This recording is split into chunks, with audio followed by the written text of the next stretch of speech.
নমস্কার, কেমন আছেন সবাই? স্বাদে আহ্লাদের রান্নাঘরে আপনাদের সকলকে স্বাগত জানাই। বুঝতে পারছেন আজকে আমি কি রান্না করেছি? চলুন দেখে নিই আমি আজকে কি রান্না করেছি, কি রান্না করে আপনাদের দেখাতে পেরেছি। সেটি হলো ভাপা চিংড়ি। দিচ্ছি পোস্ত বাটা,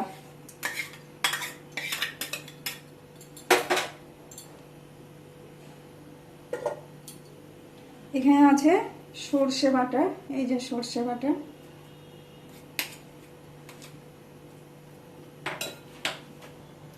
দিচ্ছি হলুদ গুঁড়ো।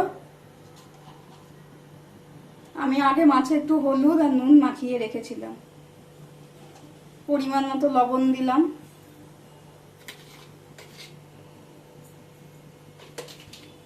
আর যেটা গুরুত্বপূর্ণ জিনিস সেটা হলো সর্ষের তেল, এখানটায় দিয়ে দিলাম। আর একটু সর্ষের তেল আমি বাটিতেও দিয়ে দিচ্ছি, টিফিন বক্সে।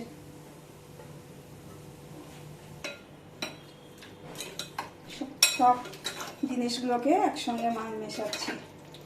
চিংড়ি মাছ, পোস্ত বাটা, সর্ষে বাটা, আমি পোস্তর সঙ্গে একটু কাঁচা লঙ্কা আমি বেটে রেখেছিলাম, এটা দিয়ে দিচ্ছি।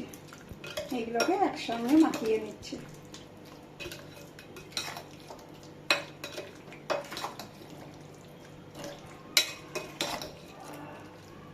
পরে আমি মিনিট 20 মতো রেখে দেব।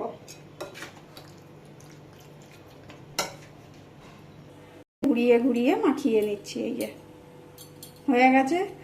চলুন এবার মাছটা দেখি। চলে এসছি আধ ঘন্টা বাদে। এই যে জল ছেড়ে দিয়েছে। আর আমি এই বাটিটায় কলার পাতা দিয়েও করা যায়, আমার এই মুহূর্তে কলার পাতা নেই, তাই আমি খালি বাটিতেই করছি। এই যে তেলও মাখিয়ে নিয়েছি।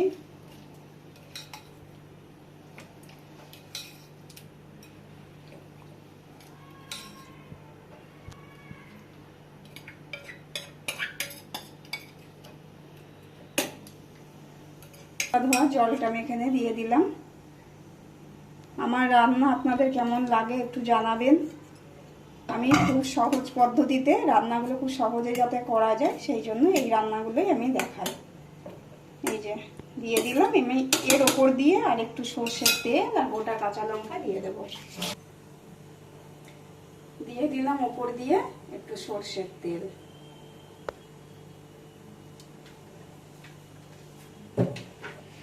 আর দিচ্ছি লঙ্কা, আমি একটু ফাটিয়ে এখান দিয়ে একটা দিলাম।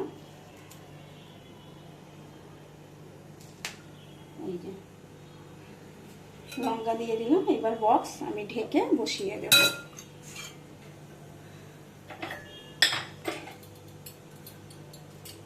বন্ধুরা দেখুন জল তো গরম হয়ে গেছে। আমি স্ট্যান্ডটা এখানে সারাশি দিয়ে ধরে এখানে দিয়ে দিলাম।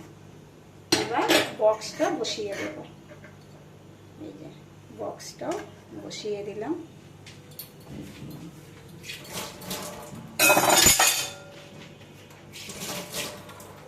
এইবার আমি এটাকে ঢেকে দিলাম। ঢেকে দিয়ে আমি আধ ঘন্টা মতো রেখে দেব, তাহলেই হবে।